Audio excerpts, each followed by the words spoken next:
Bien, lesiones deportivas en atención primaria. Cuando hablamos de lesiones deportivas, el tema es muy ambicioso, como dije en la pequeña introducción, es un tema muy amplio y necesitamos poder diferenciarlas en dos grandes grupos. Yo lo diferencié en dos grandes grupos.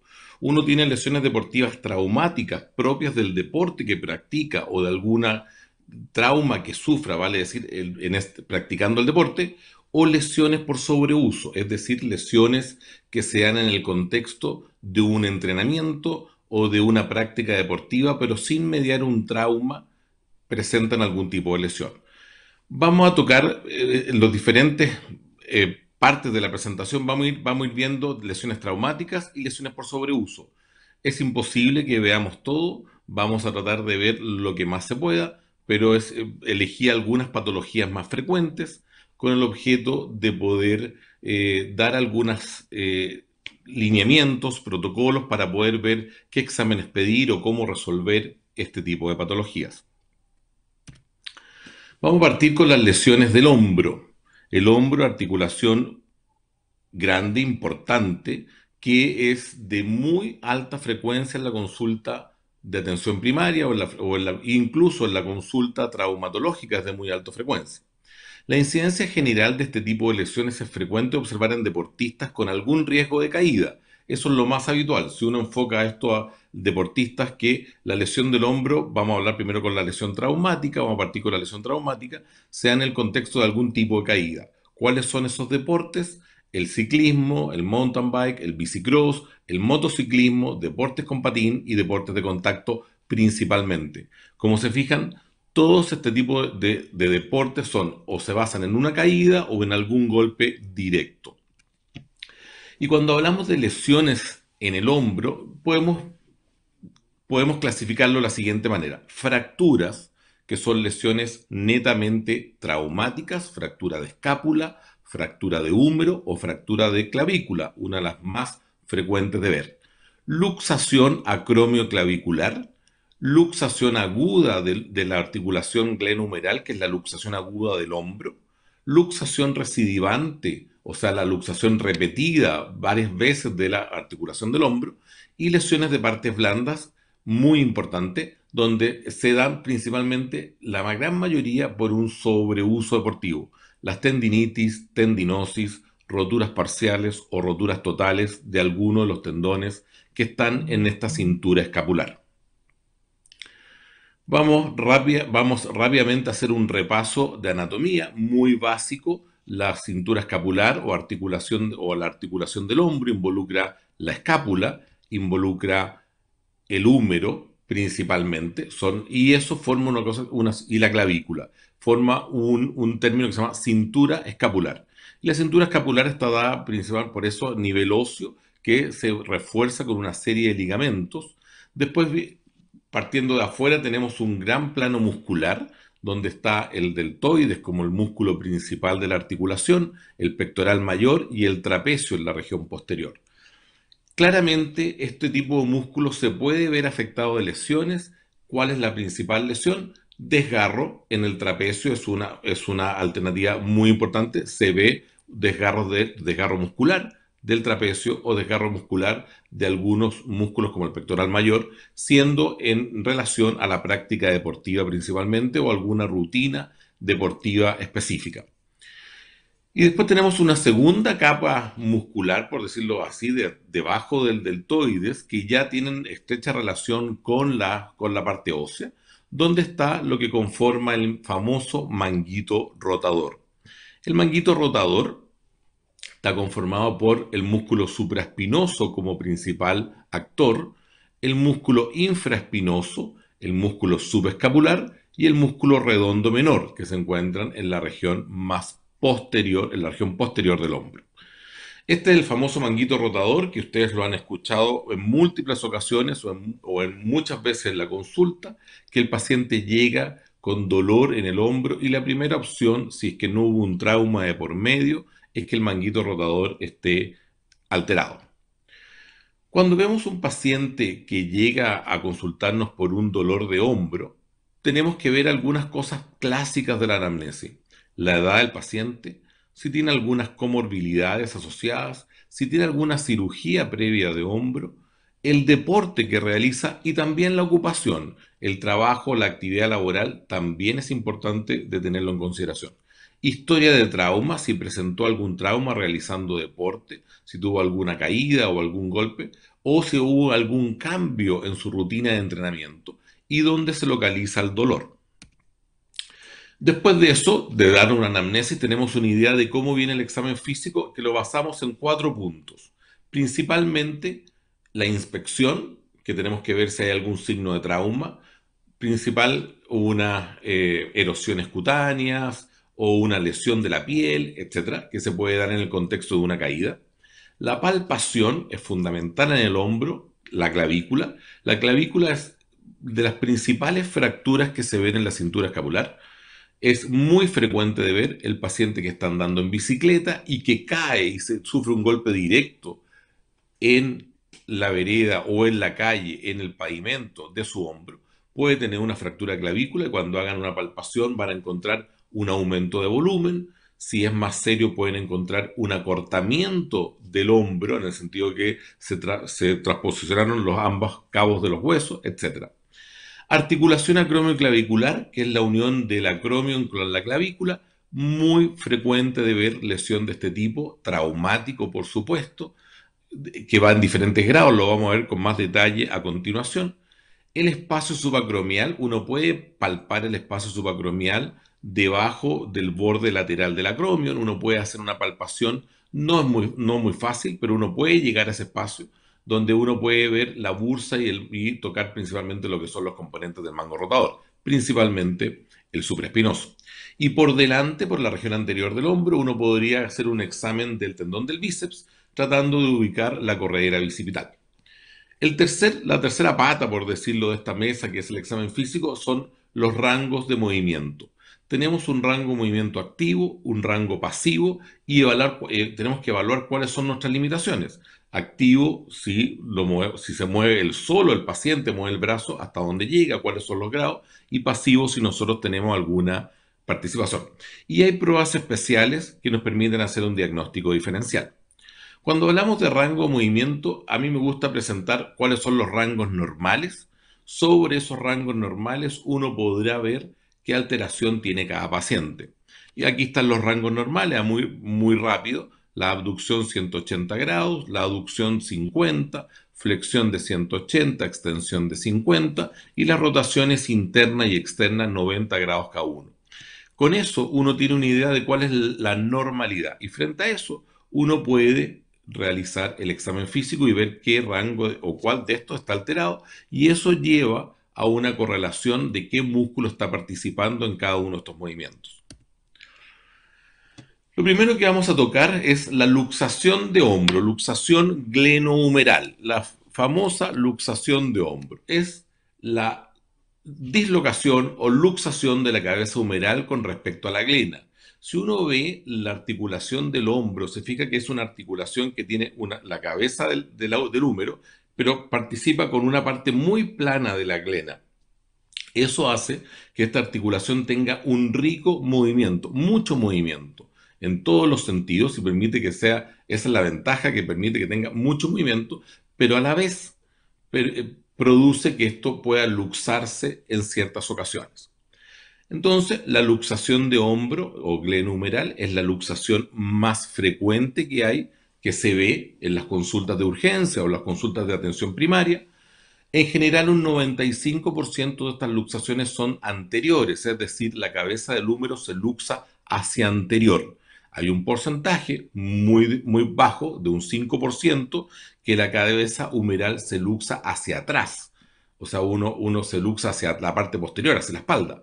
Pero normalmente la cabeza humeral se luxa hacia la parte anterior, hacia la parte del pectoral. 10% generalmente se da en la población general y un 70% en atletas.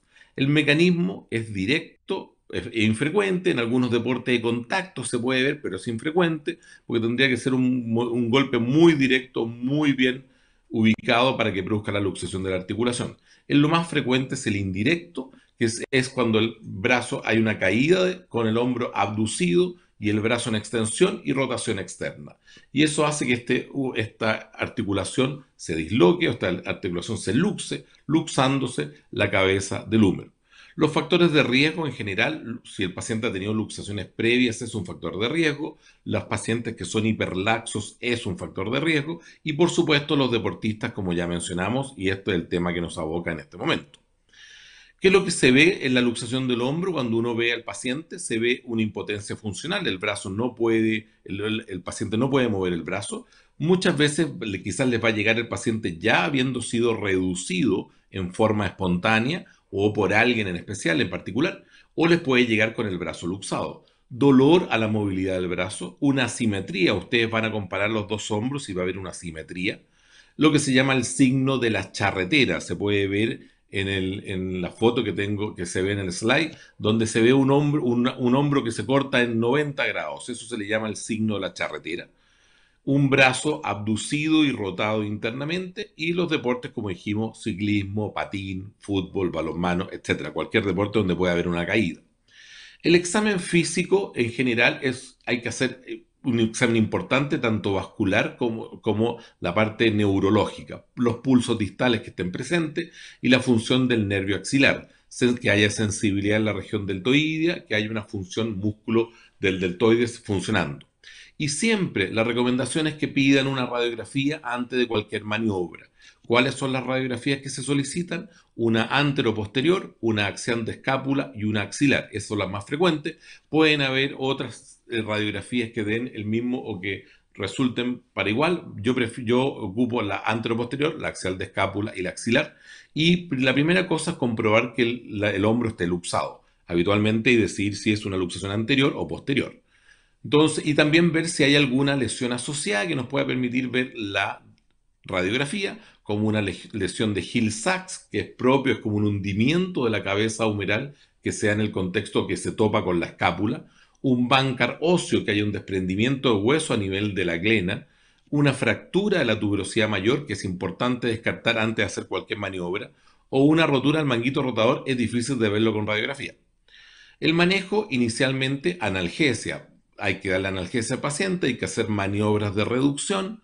Después de la reducción, radiografía de control, inmovilizar al paciente con un inmovilizador de hombro, es una buena alternativa, y luego de un tiempo prudente, que lo podemos discutir, la rehabilitación y el reintegro deportivo. Las maniobras de reducción solamente para mostrárselas, hay varios tipos, se escriben del orden de 4 tipos de maniobras de reducción. La más conocida es la maniobra hipocrática, que claramente está en el dibujo a la derecha. Se cambia, ya no se coloca el pie a nivel axilar, sino que con una sábana a nivel axilar y alguien traccionando y manteniendo la tracción, y por otro lado el médico realizando la maniobra de reducción. Después de la maniobra de reducción hay que mandar al paciente a control radiológico para ver que está reducido y que no haya ninguna complicación asociada. Bien, luxación acromioclavicular, frecuente de ver, el dolor de la unión entre la clavícula y el acromio. Es una lesión frecuente de ver en atletas, muy frecuente, especialmente en hombres. Las lesiones tipo 1 y 2 son las con mayor incidencia, es la que más uno ve, que vamos a clasificarlas posteriormente, y en los deportes más comunes es el ciclismo, el patín y la gimnasia. El mecanismo tiene un mecanismo directo, que es un impacto del acromion con el brazo en abducción, y tiene un mecanismo indirecto también que se puede dar, que es una caída con el brazo en extensión. Entonces uno tiene un diagnóstico diferencial que hacer, que es el dolor del hombro, ese hombro viene luxado por una glena humeral o viene una luxación acromioclavicular. Y la clínica generalmente va a depender del tipo de lesión que tengamos, pero se da en forma básica con un aumento de volumen a nivel del acromioclavicular, una deformidad a nivel del acromioclavicular. Hay una clavícula móvil, es como que la clavícula se levanta, va a depender del grado de la disyunción, pero la clavícula se levanta y eso produce un signo de la tecla que se llama que uno puede agarrar esta clavícula, presionar esta clavícula hacia distal, hacia abajo, y esto se va a mover. Y el paciente relata mucho dolor, por supuesto. Las imágenes que uno tiene que pedir, aquí vemos algunas radiografías en el lado derecho, lo básico son una radiografía, una radiografía de hombro lo posterior, que lo hacer con estrés variable. O sea, lo pueden hacer con estrés, eso quiere decir ponerle un peso a esa extremidad para que se produzca esta disyunción o se vea mejor radiológicamente, o puede ser sin estrés y algunos grados más importantes, grado 3, grado 4, se va a notar inmediatamente. Posteriormente podemos solicitar una tomografía axial computada y una resonancia con objetivos diferentes. La tomografía axial computada para ver la gran dismetría o la gran lesión que se produce y la resonancia para ver los ligamentos comprometidos y ya tomar alguna decisión de tipo quirúrgico o ortopédico. Pero eso lo podemos ver inicialmente con una radiografía bien tomada se puede hacer. La clasificación lo vamos a hacer rápidamente, más que nada para que vean que les puede llegar muchas veces una lesión tipo 1, una disyunción acromioclavicular tipo 1, donde no hay gran desplazamiento de la clavícula, no hay un signo de la tecla positivo, sino que se produce una lesión de baja intensidad que produce dolor a la palpación, escasa movilidad y escasa movilidad, sin deformidad, signo de la tecla negativo, sin dolor en el espacio clavicular. El manejo es un cabestrillo de 7 a 10 días, un cabestrillo simple, antiinflamatorio por unos 10 días. Una, podemos partir con kinesiología porque es una lesión que en general es poco grave pero es muy dolorosa. Entonces los pacientes se quejan mucho de dolor y el retorno laboral y deportivo a las 3 semanas. La tipo 2 es una lesión muy parecida, pero ya hay una lesión de los ligamentos, ya hay un grado de desplazamiento, maneja en forma ortopédica, muy parecido a la tipo 1. Y los problemas empiezan cuando ya tenemos una tipo 3, donde se produce un desplazamiento importante de la clavícula, levanta la clavícula, y eso produce una clavícula, y si esta articulación, disyunción tipo 3 va a ser de ortopédico que se puede dar en un tipo de paciente, pero en general, pacientes de alta demanda, pacientes deportistas, pueden ir un quirúrgico. De aquí en adelante son todas de origen quirúrgico, solamente para mencionar, tipo 4, donde esta clavícula se desplaza hacia posterior, difícil de ver en la radiografía, pero se puede ver, y también requiere resolución quirúrgica. Tipo 5 es muy parecida a la tipo 3, pero tiene mucho mayor desplazamiento, tiene un signo de la tecla mucho más exquisito y más visible, por lo tanto también es de resolución quirúrgica. Y la tipo 6, donde es una lesión bastante compleja, donde se oculta esta clavícula que es enredada cerca del tendón del bíceps, del tendón conjunto, y eso produce un problema también de resolución quirúrgica. En general, las complicaciones, como vimos, tipo 1 y tipo 2 de solución médica, kinesiología, inmovilización por 10 días o por 2 semanas, kinesiología y manejo del dolor, en general, y los demás son todo quirúrgica, en general, tiene buenos resultados con un porcentaje de complicaciones, cuáles son artritis o artrosis en su futuro, dolor crónico, que quede algún grado de inestabilidad, porque hubo, por ejemplo, una tipo 3 que no se decidió hacer resolución quirúrgica y puede quedar una deformidad también. Por último, para terminar el tema de hombro, patología del manguito rotador. Bueno, el manguito rotador es conocido, muy conocido por todos los que hacemos consulta, pacientes que llegan con dolor de hombro, se produce un pinzamiento y una bursitis, desgarro, esto puede pasar desde pinzamiento con bursitis, puede pasar a desgarro de espesor parcial o desgarro de espesor completo, rotura del manguito y finalmente un grado de artrosis. Entonces el pinzamiento es la causa más frecuente de dolor en el hombro en la consulta diaria, no necesariamente deportista, en la consulta diaria. Se produce una compresión extrínseca entre la tuberosidad mayor del húmero y el acromion y eso genera un problema en el tendón. En cuanto a deportistas, ¿dónde se ve principalmente? Se ven deportistas que hacen levantamiento, por ejemplo, mucho levantamiento, levantamiento de pesas, remo, canotaje. Todos esos deportistas que ocupan mucho su extremidad superior pueden tener algún grado de patología del manguito rotador. Principalmente los que hacen canotaje es muy frecuente, se da una lesión por sobreuso. Generalmente tenemos que en edades mayores de 60 años tiene una rotura de espesor total o mayor de 70, un alto porcentaje tiene una rotura, pero eso es de carácter degenerativo. cuando lo enfocamos a un deportista, claramente los deportes más asociados son los deportes que ocupan la extremidad superior. En Chile, bueno, tenemos básquetbol, tenis, balonmano y puede ser, por supuesto, todos los levantamientos de pesa, todos los gimnastas y canotaje. Y también se ve en el deporte no tan de élite ni de alto rendimiento, sino que en el deporte más ocasional o el deporte más de gimnasio. La gente que va al gimnasio 3 veces a la semana, 4 veces a la semana, que hace una práctica importante de musculatura deltoide, de press banca y todo ese tipo de ejercicios, claramente puede presentar este tipo de lesión. Lo más frecuente, la rotura del tendón del supraespinoso y por supuesto también se puede dar en algún grado por algún trauma con alguna indicación en especial. ¿Qué es lo que pedimos cuando tenemos un manguito rotador o sospechamos un manguito rotador? Pedimos unas radiografías, en general una anteroposterior de hombro, una axial de escápula y una axilar. Para ver la parte radial siempre es importante pedir radiografía, pero hay que pedir las partes blandas. Y ahí tenemos dos principalmente. La ecografía es una buena alternativa, tiene algunas desventajas, que es o no logra visualizar todo lo que uno quisiera, pero logra visualizar el manguito rotador y es operador dependiente. Todos sabemos que la ecografía la realiza un médico, en este caso, que va a ser operador dependiente. Y el otro examen, que es muy bueno para ver patología de manguito rotador, es la resonancia nuclear magnética. También tiene algunos problemas por el alto costo que eso involucra, pero es el examen que nos permitiría llegar a un buen diagnóstico. Pero la recomendación mía, una buena radiografía y una ecografía nos permite hacer el diagnóstico y partir con tratamiento.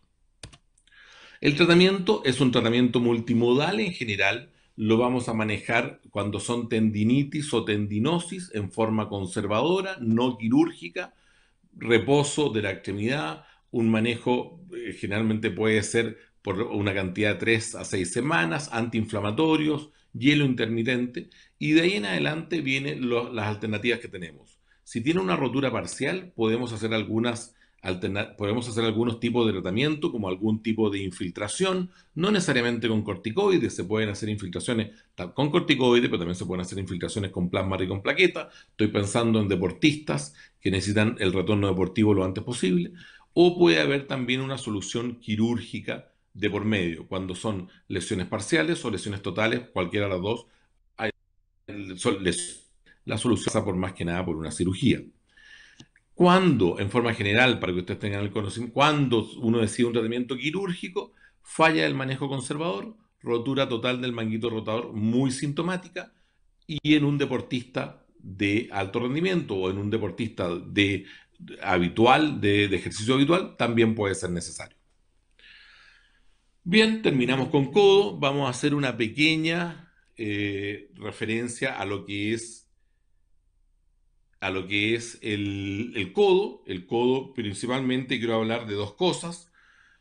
Puede tener múltiples patologías, el grupo etario es muy importante, pero en el codo se dan dos patologías que son la luxación, que es muy traumática en algunos deportes, producto de alguna caída, y el sobreuso, que es muy frecuente de ver, una patología que se llama epicondilitis o epitrocleitis, y esa patología es muy característica del sobreuso, se da en muchos deportes, se dan muchos ejercicios y eso es un tema a resolver. En general, la anatomía, muy rápido, la constitución ósea y después viene una serie de ligamentos y músculos que llegan al codo, pero lo que me interesa principalmente son esto: lesiones agudas, luxación de codo, y de sobreuso, epicondilitis o epitrocleitis. Epicondilitis se refiere al epicóndilo. El epicóndilo es la zona del hueso que está por lateral a nivel del húmero distal, y la epitróclea o epicóndilo medial es la zona que va por medial a nivel de la paleta humeral. Entonces, la luxación de codo que sería agudo y el sobreuso epicondilito y epitrocleitis. Cuando tenemos luxación de codo, y aquí lo ven perfectamente en la radiografía que se muestra, un codo luxado, generalmente el mecanismo es una carga axial, o sea, el mecanismo es una carga axial, generalmente produce una caída con brazo extendido, produce mucho dolor e impotencia funcional. Cuando uno ve a este paciente con el codo, se ve un aumento de volumen y una deformidad importante a nivel de la zona del olecranon. La palpación se ve derrame y deformidad y uno siente la palpación. El estudio, lo básico, pedir una radiografía antero, posterior y lateral de codo antes de hacer cualquier maniobra de reducción. El tratamiento es la reducción cerrada del paciente, se reduce el codo, no se reduce con mucha dificultad, el paciente está en decúbito dorsal, se acuesta acostado sobre la camilla con el codo colgando y eso ahí uno hace una maniobra para reducir este codo a su posición. Y quirúrgico será cuando haya lesiones asociadas a la luxación. En ese caso puede ser necesario pedir después, a continuación, una tomografía axial computada. Y finalmente, para terminar con el tema del codo, la epicondilitis o la epitrocleitis, muy frecuente de ver, pacientes que hacen ejercicio en el gimnasio, pacientes que juegan tenis, pacientes que juegan racquetball, squash, cualquier deporte con raqueta, pacientes que juegan golf, para la epitrocleitis, es muy frecuente de ver en la consulta este tipo de patología, paciente que se queja, dolor progresivo que aumenta con la actividad y que disminuye con el reposo. El mecanismo son movimientos repetitivos, generalmente los deportistas que son de entrenamiento 3 veces a la semana, producen algún cambio en su entrenamiento o en su frecuencia o en la raqueta, por ejemplo, o en el tipo de golpe que quieren hacer y puede producir una epicondilitis. Así de sensible. El grip que uno tiene con la raqueta, si lo cambia, puede producir una epicondilitis. Entonces, y esto lo podemos trasladar también a la persona que no hace deporte, pero que hace una actividad repetitiva. Por ejemplo, pintar una casa, pintar una muralla, etcétera. Actividades que no está acostumbrado a hacer y lo realiza en forma repetitiva, seguida por una cantidad de horas, se puede producir un dolor e inflamación en el epicóndilo. La inspección en general solamente una palpación dolorosa en la masa del epicóndilo o de la epitróclea y dolor a la movilización de la mano, de la muñeca. Contra resistencia va a producir mucho dolor. El estudio que tienen que solicitar puede ser una radiografía, pero lo básico es partes blandas, una ecografía es un buen examen, o en su defecto, si se pudiera, una resonancia nuclear magnética. Pero con una ecografía andan bien en general.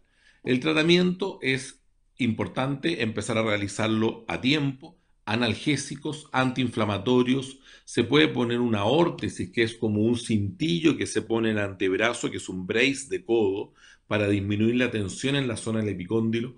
Y fundamentalmente el tratamiento es kinesiología. La kinesiología es fundamental para este tipo de patologías y requiere mucho trabajo kinésico y requiere también en los deportistas más frecuentes, que esto fue una lesión deportiva, buscar cuál fue la causa de la lesión. Fue que cambié de raqueta, fue que ocupé otro grip en la raqueta, fue que estoy cambiando el golpe, etcétera.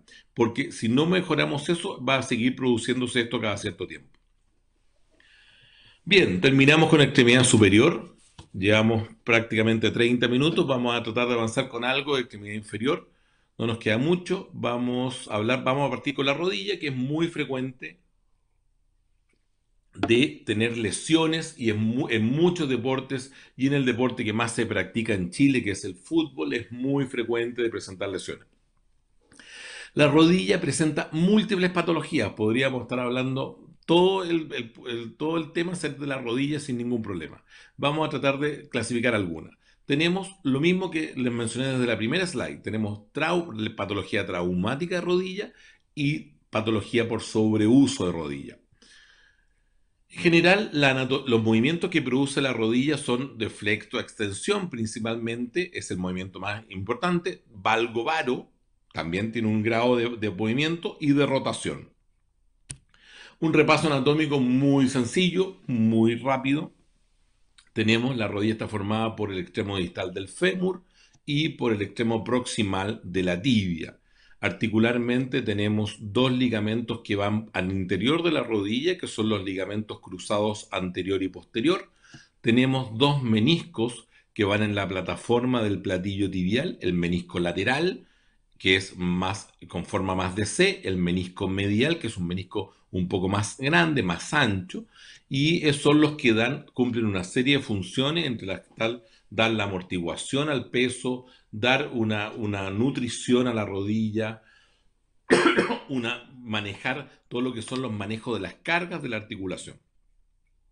Y tenemos dos ligamentos principales, estoy siendo muy simple en la explicación de la parte anatómica. Tenemos dos ligamentos principales que son el ligamento que van por fuera, que son el ligamento colateral medial, que va por interno, y el ligamento colateral lateral.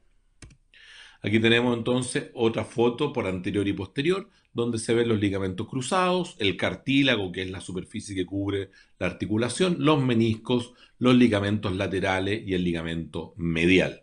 Y por posterior tenemos nuestro ligamento cruzado posterior también, etcétera, y se ven también la misma configuración.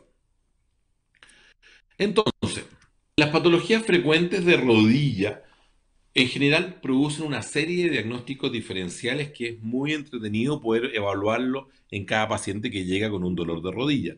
Me imagino que a todos les ha llegado pacientes con dolor de rodilla. La atención primaria está llena de pacientes con dolor de rodilla, donde tenemos que poder definir qué patología es, a dónde apunta y qué examen le puedo solicitar. En general, en términos de lesiones agudas, tenemos lesiones meniscales, como un gran grupo, se rompe el menisco, lo que yo les mostré anteriormente, ahí están los dos meniscos en la foto de abajo, estos meniscos se rompen, hay diferentes formas de rotura meniscal, diferentes tipos de rotura meniscal, y estas roturas meniscal producen dolor y producen malestar, que va a llevar a que el paciente consulte. Una lesión un poco más grave o más severa es la lesión de los ligamentos cruzados. Vimos que había un ligamento cruzado anterior y un cruzado posterior. Lesión de los ligamentos colaterales, medial o lateral. Y una luxación de rótula, muy frecuente. Generalmente no llega el paciente dice, doctor, se me salió este huesito que está acá arriba, pero después volvió. Generalmente tiene una reducción espontánea. No llegamos a ver, es muy extraño llegar a ver una luxación de rótula que se mantenga y que uno tenga que hacer una maniobra de reducción. Y por otra parte, yo consideré que las dos patologías más importantes de tipo sobreuso y que se dan en deportistas son la tendinitis patelar, el tendón patelar va desde la rótula a la tuberosidad anterior de la tibia, y la tendinitis patelar, que habitualmente es, justo ustedes lo palpan debajo de la rótula y produce mucho dolor, muy frecuente de ver en deportistas o en gente que practica fútbol, básquetbol, balonmano, etcétera, deportes que tienen mucha participación de la rodilla. Es muy frecuente de ver en todo ese tipo de deportistas. No es de difícil diagnóstico, es de fácil diagnóstico, lo vamos a ver enseguida, pero es una patología frecuente y que tenemos que tratar de poder manejar. Y lo otro es la tendinitis de la pata de ganso. También la pata de ganso corresponde, el nombre más común, pero corresponde a la inserción distal de los isquiotibiales y general también puede producir inflamación y puede participar en lo que es el diagnóstico diferencial de la patología de rodilla. Vamos por partes. Vamos de a uno. Rotura meniscal. La rotura meniscal es de las patologías más frecuentes que hay cuando hablamos de rodilla y cuando hablamos de un trauma de rodilla.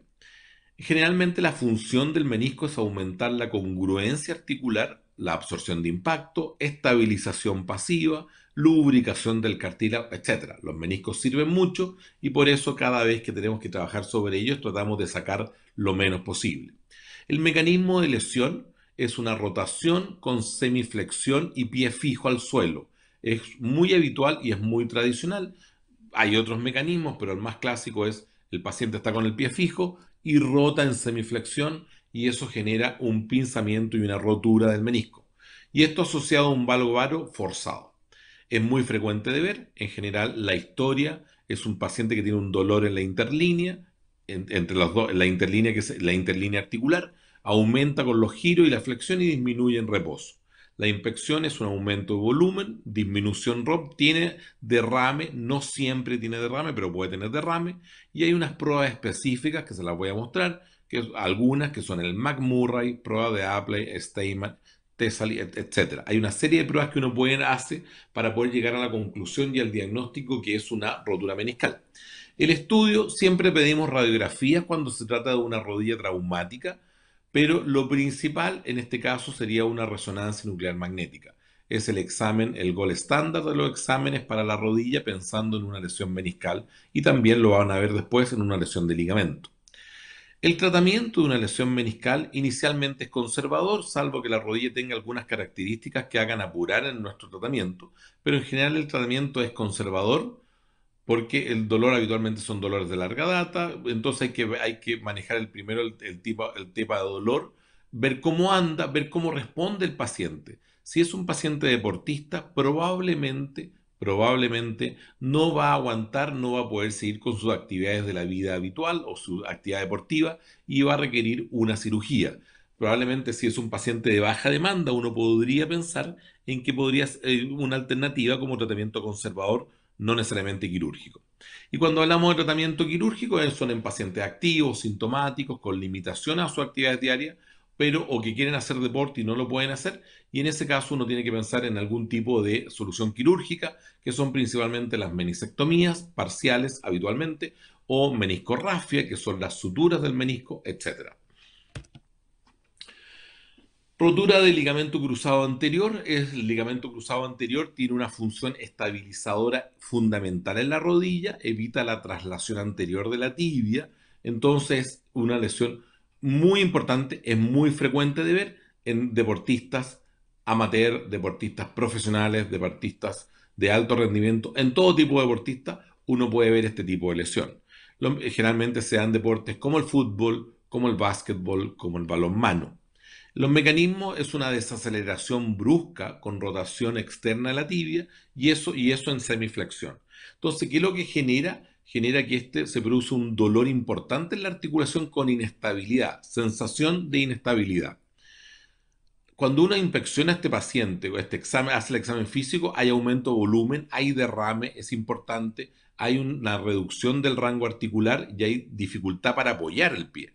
La palpación va a encontrar derrame en la articulación, van a encontrar dolor a nivel de la articulación en forma importante y hay unas pruebas específicas que la vamos a ver a continuación, donde uno puede determinar con mejor claridad cuál es el tipo de lesión. El estudio se basa principalmente en radiografía y resonancia nuclear magnética. No nos sirve una ecografía, al igual que en el menisco, no lo mencioné, no nos sirve realizar una ecografía para ver lesiones meniscales ni lesiones de ligamentos cruzados. Necesitamos una resonancia nuclear magnética. Y el tratamiento, habitualmente, según las características del paciente, según el perfil del paciente, será una reconstrucción del ligamento cruzado anterior con su respectiva rehabilitación siguiente. Rotura en los ligamentos colaterales. Todo el mundo que hemos hecho consulta o que hemos hecho urgencias sabemos que esto nos llega habitualmente y este es el famoso esguince de rodilla. Este esguince de rodilla se refiere principalmente a los ligamentos medial y lateral de la rodilla, que son los que evitan generalmente, son los estabilizadores a medial o lateral, valgo varo. ¿Y cómo se produce esta lesión? Cuando se produce un valgo forzado indirecto o por una fuerza aplicada directamente. Eso va a generar un dolor intenso, un varo o un valgo forzado y va a generar la lesión de estos ligamentos. La lesión que uno lo puede definir en general en tres tipos. Tipo 1, tipo 2 y tipo 3. Tipo 1, donde hay solamente una elongación de las fibras del ligamento, pero no hay una disrupción. Tipo 2, donde hay una disrupción parcial de la fibra del ligamento. Y tipo 3, donde hay una disrupción total de la fibra del ligamento. La inspección cuando hacemos el examen físico es aumento de volumen, palpación tiene dolor a la palpación del ligamento. Ustedes van a tocar el ligamento en todo su trayecto, partiendo por los cóndilos femorales, partiendo por el epicóndilo, van a sentir donde se insertan los ligamentos, el paciente le duele, se queja de dolor, tanto en la inserción distal como en la inserción proximal, a ambos lados. Y la prueba específica que uno puede hacer es el bostezo, donde uno realiza un bostezo del orden de 20 grados de flexión, porque en extensión completa puede que no tengan bostezo porque ahí está participando el ligamento cruzado anterior, entonces tiene que ser con 20 grados de flexión y con 20 grados de flexión si tienen bostezo van a encontrar que es más de 5 milímetros de apertura, van a encontrar que el paciente tiene algún tipo de esguince de rodilla. Siempre cuando hagan el examen de una rodilla tienen que hacer el examen de la contralateral, siempre, porque hay que ver las características de ese paciente en particular. Luxación de rótula también es un tema importante que podemos ver. Generalmente nos llega el paciente con el antecedente de que se luxó. Estamos en un servicio de urgencia, puede llegar con la luxación recién reducida, o sea, habitualmente se reduce en forma espontánea. La rótula es un hueso sesamoide que aumenta el brazo palanca del aparato extensor y generalmente el mecanismo es una torsión sin contacto con la rodilla extendida y eso genera, o un golpe directo, genera que la rótula se luxe hacia lateral. La rótula se luxa hacia lateral. Habitualmente puede ser aguda o crónica, pueden haber la reducción espontánea sea en un 80%, se produce derrame, dolor, impotencia funcional, es mucho dolor, pero como les digo, la reducción se produce en un 80% en forma espontánea y esto después se maneja en forma conservadora inicialmente, una radiografía anteroposterior y lateral y una axial del rótula, y el tratamiento del primer episodio habitualmente es un tratamiento conservador con un inmovilizador de rodilla y con eso se manda al especialista o se puede esperar a ver cómo evoluciona por lo menos unas 3 semanas de inmovilizador y después rehabilitación kinésica. Y el tratamiento quirúrgico queda cuando esto se repite en más de un episodio y se transforma en una luxación recidivante de rótula. Tendinitis patelar, para terminar la parte de rodilla, como les mencioné, el tendón patelar participa en el mecanismo extensor.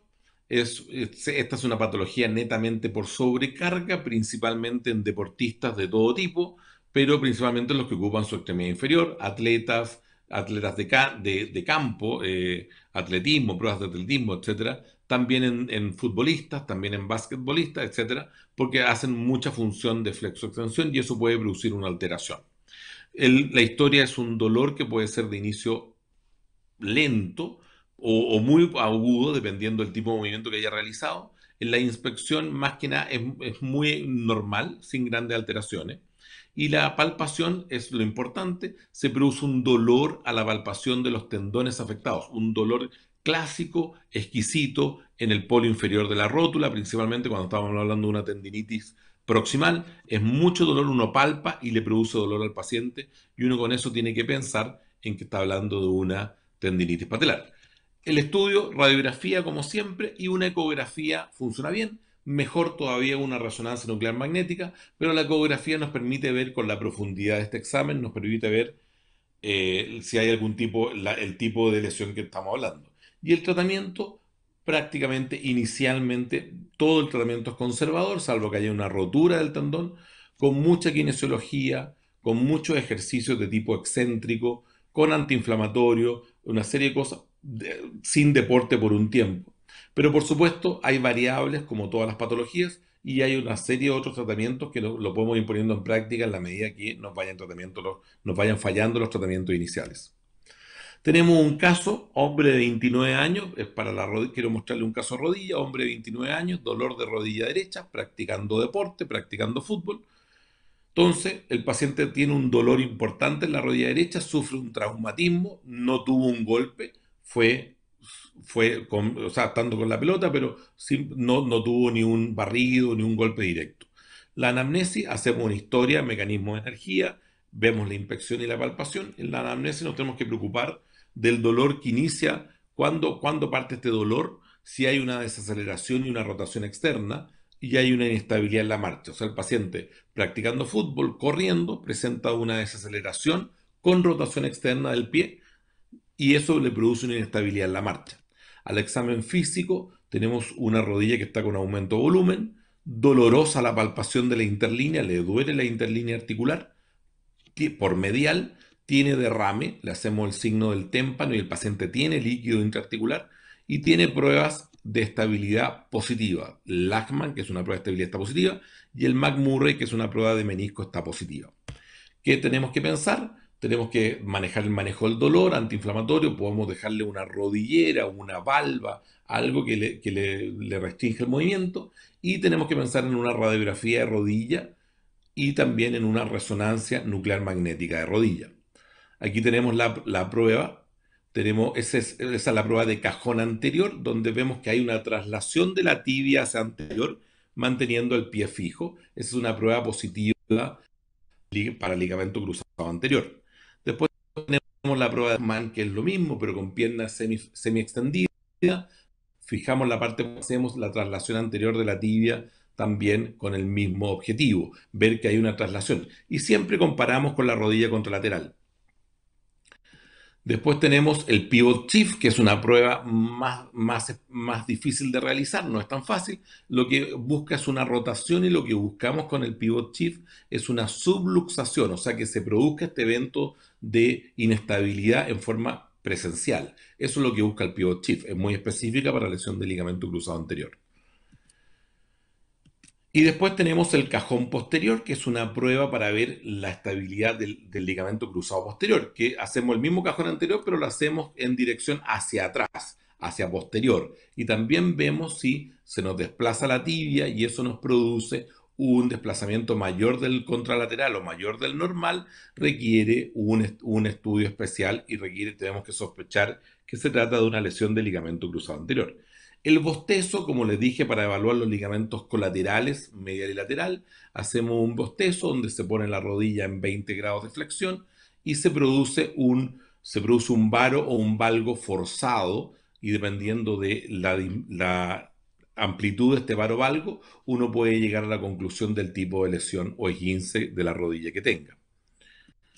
El McMurray es una prueba para ver lesiones meniscales, es una prueba que lo que busca es en cierta rotación de la pierna medial o lateral con la mano en la interlínea, uno buscar una serie principalmente lo que uno busca es un resalte a nivel de la interlínea, pero el paciente lo refiere como un dolor a nivel de la interlínea y es una prueba para objetivar lesión de menisco. Es la prueba más importante para objetivar lesión de menisco. Tomamos la resonancia, el paciente llega con la resonancia y vemos una lesión del ligamento cruzado anterior desde la zona femoral, vemos que está desprendido el cruzado anterior, ahí se ve, parece que estuviera completo, pero si se fija, no llega a su inserción femoral y vemos una lesión meniscal en el menisco interno, se ve una lesión meniscal claramente, esa zona más blanca que está en el menisco, en este triángulo negro que se ve, esa es la lesión meniscal. El diagnóstico entonces sabemos que es una rotura del ligamento cruzado anterior más un desgarro meniscal. El manejo en urgencia es reposo con elevación de la extremidad, carga parcial según dolor, analgésicos, frío local, control diferido con resonancia y el manejo definitivo va a ser una cirugía con reconstrucción del ligamento cruzado anterior o un manejo del menisco, ya sea una meniscectomía parcial o una sutura meniscal. Bien, finalizando ya, ha sido larga la presentación. El rodilla era un tema muy largo, entonces era difícil de poder resumirlo completamente. Vamos a hablar algo de las lesiones de tobillo. En general, la anatomía del tobillo, lo que más relevante, un ligamento del tobillo que va por la parte interna y una parte profunda, por supuesto, y por el lado lateral va el complejo lateral que está formado por tres ligamentos, el ligamento talofibular anterior, el fíbulo calcáneo y el talofibular posterior. Entonces, tenemos un complejo de tres ligamentos por al lado, por el lateral, y tenemos un gran ligamento con una parte superficial y una profunda por interno. General, el tobillo funciona, es una gran articulación que soporta y de un gran movimiento, es una articulación no tan estable como uno quisiera.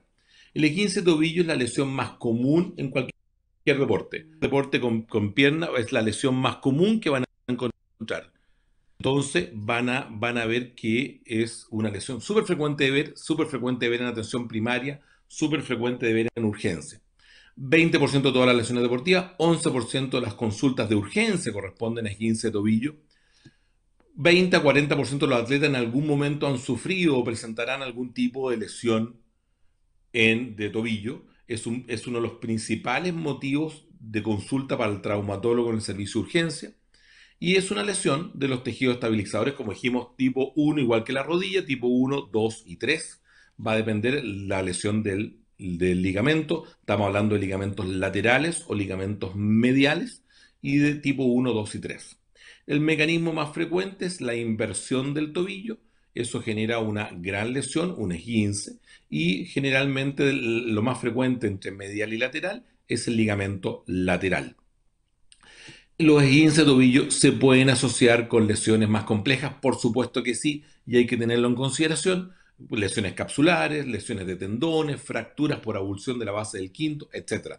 No es infrecuente, pero hay que tenerlo en consideración. Generalmente cuando uno examina un esguince de tobillo, el objetivo es descartar una fractura de la fíbula distal o proximal, en general algún tipo de lesión especial, pero lo importante es descartar una fractura. Entonces, tenemos una serie de factores predisponentes, pero estamos hablando de lesiones traumáticas en deportistas, donde es frecuente de ver. Y la evolución, en general, la evolución de los esguinces es buena, pero hay un porcentaje que queda con algunas molestias pasado un buen tiempo. Entonces es importante tratarlo de buena manera y tratar de manejar la sintomatología, y si persiste el dolor en el tiempo después de una rehabilitación adecuada, por supuesto hacer buscar otro tipo de lesiones asociadas. La clínica de un esguince el síntoma principal es el dolor, que tiene un aumento de volumen importante con gran equimosis perimaleolar. El examen físico van a encontrar una marcha alterada con rangos de movilidad funcionando, pero tienen que palpar las prominencias óseas y por supuesto involucra, como todo evaluación médica, la anamnesis, el antecedente de trauma, episodios anteriores, etc.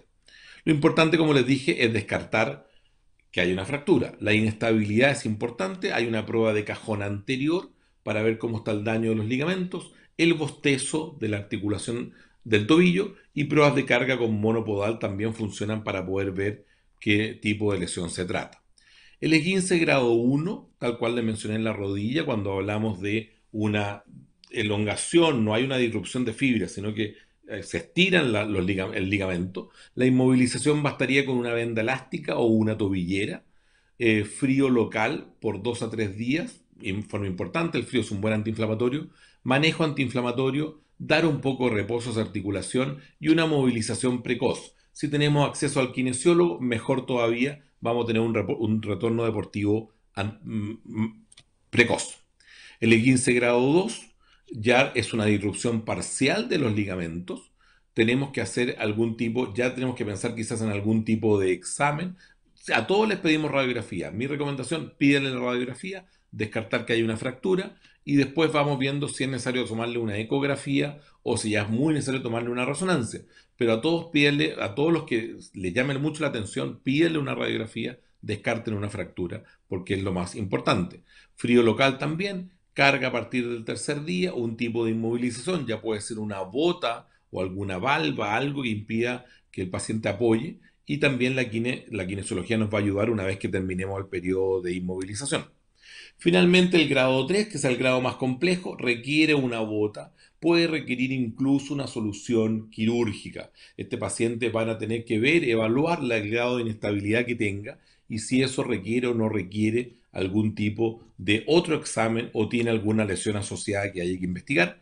Pero este paciente requiere una inmovilización, requiere una bota, una valva de yeso, una bota tipo CAM, pero requiere una inmovilización y un reposo y más tiempo de reposo, y esperar esa inmovilización un par de semanas y de ahí 2, 3 semanas, y de ahí empezar un manejo de rehabilitación. En general los esguinces andan bien, muy frecuentes andan bien, pero la persistencia del dolor nos indica algunas cosas que tenemos que evaluar. Lesiones osteocondrales, cuerpos libres, pinzamiento sinovial, lesiones sindesmales, sinovitis, etc. Luxofractura tobillo, que es lo que había que ver cuando le tomamos esta radiografía. Es frecuente ver en deportistas, deportes como el fútbol pueden producir fracturas de tobillo en forma importante, es mucho más dolor, es mucho más sintomático, requiere una radiografía y requiere algún tipo de solución, ya sea ortopédica o quirúrgica. La radiografía va con un estudio anteroposterior, lateral y de mortaja, y si uno sospechara que no se logra ver bien, puede pedir un TAC. Y la clasificación va en 3 tipos dependiendo la ubicación de esta lesión. El manejo inicial, por supuesto, inmovilización provisoria, alineación de la extremidad y traslado para ser evaluado por un especialista con el estudio radiológico concordante. La reducción ortopédica de urgencia más la inmovilización, y el manejo definitivo va a depender del tipo de fractura que estemos hablando, y ahí tendremos que ver si es un tratamiento quirúrgico u ortopédico. Las complicaciones, lesiones de partes blandas, por supuesto, trombosis venosa profunda, artrosis postraumática, mala unión, rigidez articular, etc. Para terminar y ya finalizando, vamos a hablar muy poco del tendón de Aquiles, pero me interesa principalmente, es una patología frecuente, es una de las tendinitis más frecuentes que hay, tendinitis del tendón de Aquiles, frecuente en corredores, en trotadores, es muy habitual de ver y se da por los pacientes están acostumbrados a algún tipo de entrenamiento y por leves modificaciones de entrenamiento se produce la alteración. Terminología confusa, patrón temporal sin criterio específico, no sabemos cuándo parte, cómo funciona y en general podemos decir que es una patología frecuente, muy en corredores de larga distancia, es muy frecuente.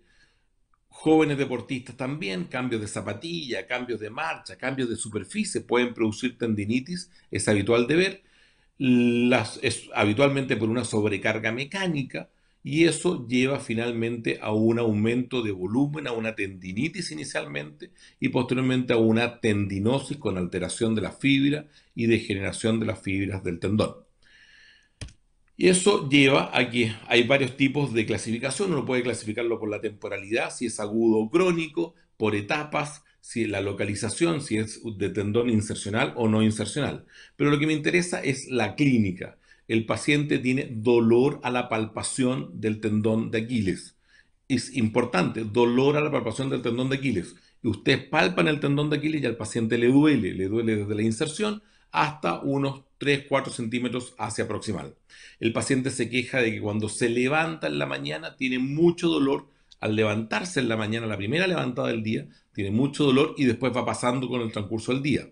Eso es habitual de escuchar y uno puede pedir una ecografía para poder objetivar el diagnóstico y con esa ecografía tener claramente cuáles son los pasos a seguir.